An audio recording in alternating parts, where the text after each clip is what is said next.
Well everyone, it's time for us to go and take a look at the PlayStation 5 and compare it against the PlayStation 4 Pro and see which specific console you should go ahead and pick up in 2023. Now, I will definitely tell you, between both of these consoles, I don't really think there's a clear winner here. I think both of them are great. They bring a lot of stuff to the table, but the thing between these two consoles is that one, this is basically how I break it down. One has a future ahead of it, and one is pretty much kind of done being built out. When we look at the PlayStation 4 Pro, although this console is still very fast and it's still very powerful, I like these consoles a lot, we do have to kind of understand that the PlayStation 4 Pro is not really on any developer's mind. I don't think people are purposely going out and supporting this type of device for games and everything that are coming out now. I think there's, it's definitely more like an afterthought. But the thing you have to keep in mind with the PlayStation 4 Pro is that this is still a very powerful console. It still has a ton of power within, and just that in and of itself is a very awesome thing for this type of device. So when it comes down to it, I look at something like the PlayStation 4 Pro, and I still think this console has a long future ahead of it. Not a long future, but I think it has a good future ahead of it. However, with the PlayStation 5, this is the one that makes the most amount of sense for probably every single person to buy, if I'm being honest. This is a device that is going to be supported for many years, although it is a little bit more expensive and maybe a little bit more harder to find. Really, actually not that much anymore, but maybe before it was a little bit harder to find. I can understand why people may be a little bit more hesitant of picking up that console, but the PlayStation 5 is just getting started. That console pretty much just came out. So because of that, you are going to be in a much better situation if you buy a device like, a PlayStation 5 over the PlayStation, 4 Pro. So I hope that kind of makes sense here. Now, if you want to pick up either one of these consoles, the links will be down in the description. You can get that from there and you can help support the channel at the same time.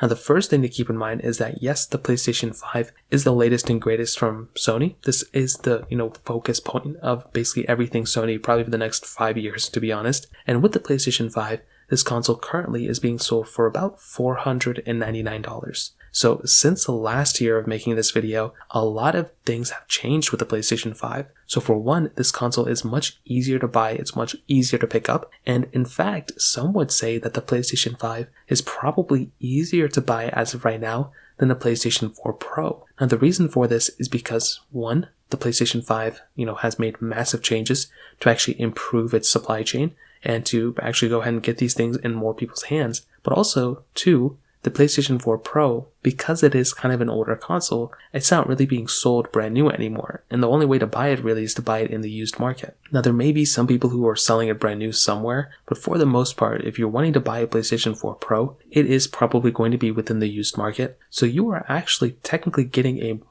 easier console to buy now on the PlayStation 5 than on the PlayStation 4 Pro, which is honestly pretty surprising in and of itself. So if you want to buy a easier to buy console nowadays, it might actually end up being a PlayStation 5. Now from the power within, as we all kind of know, we were always getting a more powerful console with the next generation. So this is going to be the main thing of, a lot of people might be thinking that, the PlayStation 5 is, almost as close to the PS4 Pro. For a lot of games, that might be the case. If you're playing a game on any, resolution, you're definitely getting more power and more resolutions you can play out with on the PlayStation 5. But with the PS4 Pro, you are still getting very good quality gameplay.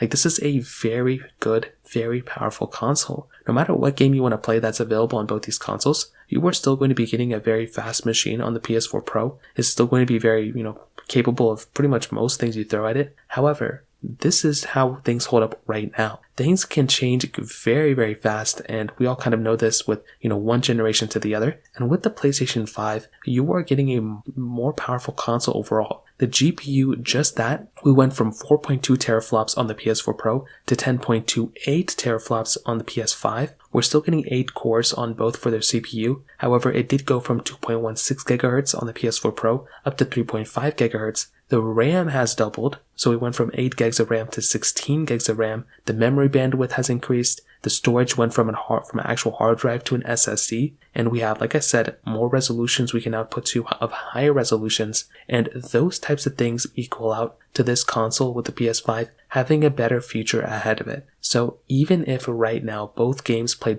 both the same on both these consoles, well, you have to remember that the next, generation of that game, maybe the successor of that game, may not run as well on something like the PS4 Pro. So I think right now you're still kind of good. Like both these consoles have, they don't have the same libraries, but they're still kind of similar here and there. I will say, games can change fast. And I think once GTA 6 comes out, or maybe like another big massive game like that, you'll start to see that. You'll start to see that maybe the developers have to, greatly cut corners on maybe something like a PS4 Pro. Then, all the bells and whistles they can throw in on a PS5. And it's not just PlayStations, it's with, Xboxes, and even like with the successor, the Nintendo Switch, it's pretty much going to be the same exact thing. So I say that to say, with something like the PlayStation 5, it is a much faster console, but even though if you don't see all the speed improvements and differences now, that doesn't mean you won't see them eventually in the future, and that is always something you have to keep in mind. So in this specific example, I think the PS5 from the power standpoint is still levels above the PS4 Pro. Whether you get the disc model or the digital model, it's just one of those things you're going to have to keep in mind. However, one interesting thing that is still kind of the case is with the gaming library. I think you're still getting pretty similar gaming libraries between both. Now, there are PlayStation 5 exclusives. There are specific, games that are only made for the PS5, and that's going to be the case. That's pretty much expected. But with all the back catalog of the PS4 Pro, and with its PlayStation 3 games you can play on that console too, there are so many games available for the PS4 Pro, it's not even funny. You can play all sorts of games on that console, and that is something that is just so fascinating to me. You have a massive library of games, and even though the PS5 with the disc model can play basically all PS4 games, you don't really have to go and upgrade to the PS5. Still, I would say in 2023, almost 3 years later since this, console's release, if you haven't already found any PS5 games that you're, wanting to play, or that you're obsessed with, or anything like that. And that is something that is so fascinating, because with the PS4 Pro, you can buy that console if you already don't have it for a much cheaper price tag than the PS5. You can buy that thing all day on eBay, maybe even on Amazon if there's some used ones available there. And you can pick up some used games here and there, and you can play those games, and you can have a great time with it. That is something that's beautiful. And another thing, if you're getting the,